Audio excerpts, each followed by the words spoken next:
Hey everybody, how's it going? Hope you're having a lovely day. So today I'd like to discuss an article that came out saying that Tesla is being ordered to upgrade self-driving computers for free due to false advertising. The TLDR of this is that at one point in time, Tesla was saying that all cars from this date onward are going to eventually have full self-driving capability. Once we come out with this and we are able to fully roll out this feature, your car's hardware will be able to utilize it. And in spite of that, several people were being asked to pay anywhere from $1,000 to $1,500 for a newer computer so that it would be able to work. And they considered this to be false advertising. Now, this person who was a customer of Tesla was pissed off enough that he actually went to court over it. And this was what Judge Matthew A. Scaw wrote in the case's conclusion.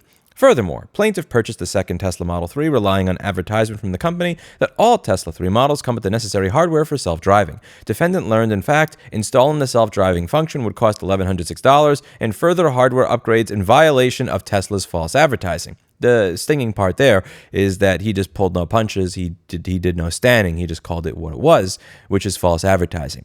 Now, I'll be honest with you, I don't think that this is a giant deal. To be clear, obviously, the Tesla lied about something. I want to really dig into something that I think is going to make for a much more interesting case 3 to 5 years from now. So in order to do that, you kind of have to understand what the different functionality of a Tesla are when it comes to autopilot.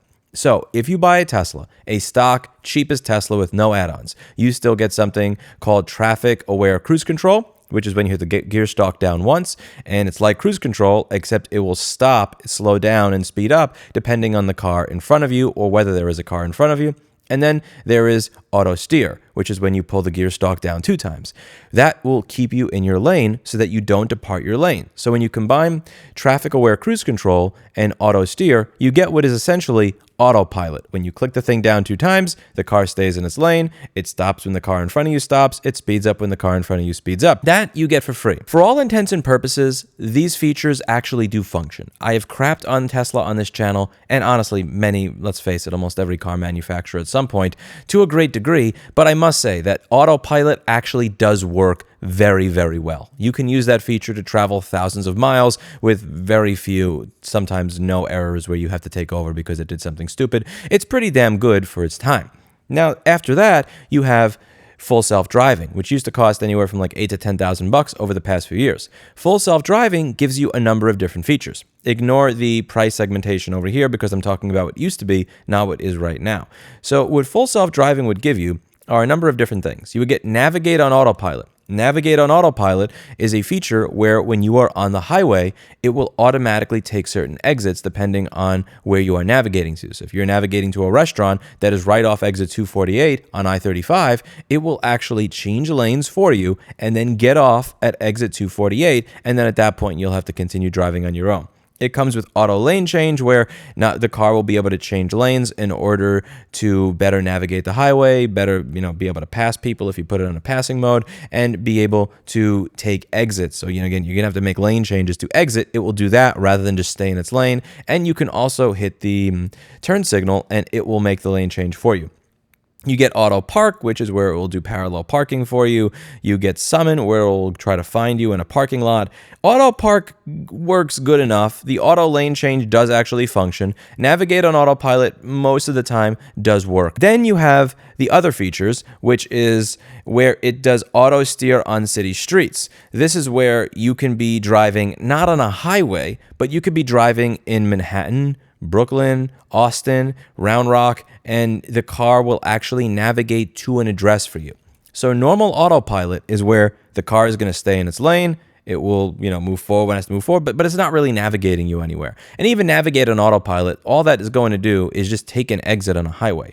Full self-driving is where you could be driving through a suburb, say, I want to go to the post office, and the car will actually make left turns, right turns, stop at traffic lights, and so on and so forth, and actually make its way to the post office for you. It does all the driving. Here is something I think is going to be seriously contentious in a court of law at a later date. So these features, as I said, these features over here work. This feature is a meme, in my opinion. Again, you can look at videos online and tell me what you think or try it for yourself.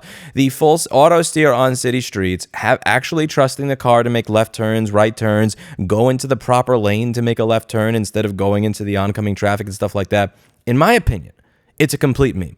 It's an absolute effing disaster. Again, would I trust a Tesla with Navigate on autopilot to take me from New Hampshire to Texas? Yes, I would. Would I trust full self-driving on a city street with it making left and right turns for me? No, I would not. What they've done here is they've raised the price of full self-driving from 8,000 to 10,000, from 10,000 to 15,000. And then what they did is they segmented it where they took out the parts of full self-driving that work and they made it a $6,000 package. And now the parts of full self-driving that, in my opinion, do not work are now part of the $15,000 package. So at some point in the future, this is absolute pure rank speculation. I think somebody at Tesla said, you know what? There's a good chance if we can't figure this shit out that like 1 million people that paid for this feature may want their $6 or $8 or their $10,000 back, and that would be really bad. So they thought, how can we figure out a way to get away with this without having to potentially refund 1 million people if this goes to court? And I think the best way to do that would be to continuously raise the cost of full self-driving and then take out the parts of full self-driving that actually work right, put them into something called enhanced autopilot, and make enhanced autopilot 80 to 90% the cost of what full self-driving was just 2 or 3 years ago. So if you paid $8,000 or $10,000 for full self-driving 3 years ago, and you are at the point of realizing that this shit's never going to happen because this shit just doesn't work right, you may eventually join a class action lawsuit or try to sue Tesla to say that you never got what you paid for, that this was functionally never something that was ever going to work, and you may want your money back. And you may ask for your $8,000 or $10,000 back, which is painful. So if you create a segmented feature set where you take out the features of full self-driving that don't suck, that actually work, and you put that into a $6,000 package, this over here would then allow Tesla to not have to refund somebody the entire $8,000 or $10,000. They would only have to refund you $2,000 or $4,000 and say, look, okay, we're just going to leave you with the features that work and call that enhanced autopilot, even though at the time you were paying for the promise of future full self-driving, you weren't paying for the ability to have lane changes. You get what I'm saying? And this is something that I think is honestly way more interesting than just a little computer thing. Because again, them saying that every car after this particular date gets a full self-driving computer and then asking customers for $1,100 to $1,500 for that computer after you said that they would all be fitted with that computer that is capable of full self-driving, they miscalculated how powerful the computer was. And it was just a car company trying to get $1,000 out of people.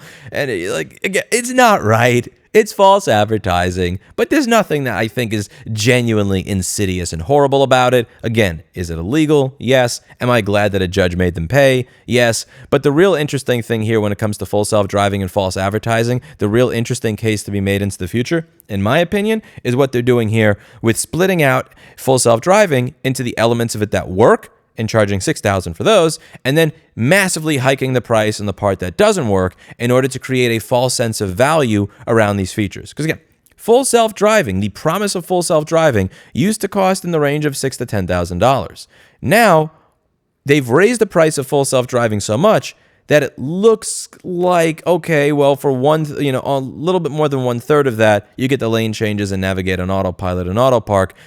But I don't think people would have paid $6,000 for that 5 years ago. You let me know. Again, if you're a Tesla owner, if you actually paid the $6,000 to $10,000 for full self-driving, were you paying for the potential promise of this someday? Or were you paying for navigate and autopilot, auto lane change, and auto park? Again, these features are pretty cool.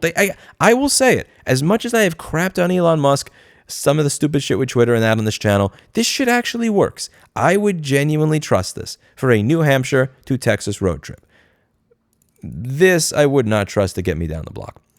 Let me know what you think in the comments down below. That's it for today. And as always, I hope you learned something. By the way, this is Oreo the cat. Oreo the cat sits on the chair. We pet the cat because we pet the cat. That's it for today. And as always, I hope you learned something. Also, before I end the video, just a plug for the Futo Fellows program. The company that I now work for is offering a fellowship program. If you are interested in developing open source software that does not abuse the end user, that does not treat the user as the product, that does not spy on them, that is open source and open in nature, that reduces the harm that the tech oligopoly inflicts on people, we are open to paying you and your team $20,000 to $80,000 to come down here and work on your software. We just want to pay you to develop cool stuff, and we would like to be able to provide mentorship over the process as we go. It's an opportunity to get paid to develop cool software for a few months of your choosing and get mentorship from the developer of WhatsApp and Yahoo Games. You'll also be able to get business mentorship if there are any questions you have. If you'd like to work towards developing a sustainable model for creating open source free software that does not abuse the user, we'd like to help you with that. Do consider applying for our fellowship program. Above all, the winner of the program, the one that creates the best software, gets to meet Mr. Clinton. Really. Not bullshitting you there, but get to meet Mr. Clinton. Just saying. Just saying.